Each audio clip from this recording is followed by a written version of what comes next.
ఐపీఎల్లో చాలా కాలంగా ఆడుతున్న పెద్దగా పరిచయం లేని క్రికెటర్ తాజాగా ఓ వివాదంతో వార్తల్లోకి ఎక్కాడు. 2 ఏళ్ల క్రితం అతని ప్రేయసి పెట్టిన పోలీస్ కేసుతో హెడ్ లైన్స్ లో నిలిచిన ఆ క్రికెటర్ 2 ఏళ్ల తర్వాత ఇప్పుడు ఆమెపై కేసు పెట్టి మళ్లీ వార్తల్లోకి ఎక్కాడు. కర్ణాటకకు చెందిన కేసీ కరియప్ప అనే దేశవాళీ క్రికెటర్ తన మాజీ ప్రేయసిపై కేసు పెట్టాడు. తన క్రికెట్ కెరియర్ ను ముగించాలని తనను తన కుటుంబ సభ్యులను బెదిరింపులకు పాల్పడుతున్నారంటూ కరియప్ప తన ఫిర్యాదులో పేర్కొన్నాడు.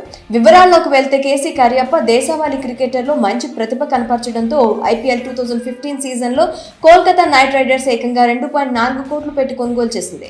ఆ తర్వాత పంజాబ్ కింగ్స్ కు అలాగే రాజస్థాన్ రాయల్స్ తరపున కూడా కరియప్ప ఆడాడు. కానీ పెద్ద సక్సెస్ కాలేదు. ఐపీఎల్ 2023 వరకు రాజస్థాన్ రాయల్స్ టీంలోనే ఉన్న పెద్దగా మ్యాచ్లు ఆడే అవకాశం రాలేదు. తాజాగా ముగిసిన ఐపీఎల్ మినీ వేలంలో ఆయన అన్సోల్డ్ ప్లేయర్ గా మిగిలిపోయాడు కరియప్ప. క్రికెట్ కెరియర్ ఇలా సాగుతున్న క్రమంలో తన మాజీ ప్రేయసిపై కేసు పెట్టాడు. కొన్నేళ్ల క్రితం ఓ స్నేహితురాలతో ప్రేమలో పడ్డ కరియప్ప ఆ తర్వాత ఆమెతో విడిపోయాడు. ఆ సమయంలో ఆమె కరియప్పపై కేసు పెట్టింది. తనను గర్భవతిని చేసి పెళ్లి చేసుకుంటానని నమ్మించి తనకు అబార్షన్ చేయించాడని, అతని క్రికెట్ కెరియర్ ను దృష్టిలో పెట్టుకుని నేను కూడా పూర్తి ఆధారాలు పోలీసులకు సమర్పించలేదని పేర్కొంది.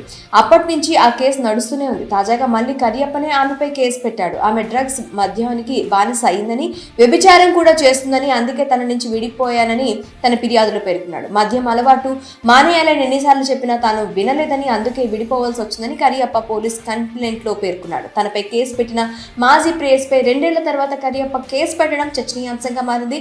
మరి ఈ విషయంలో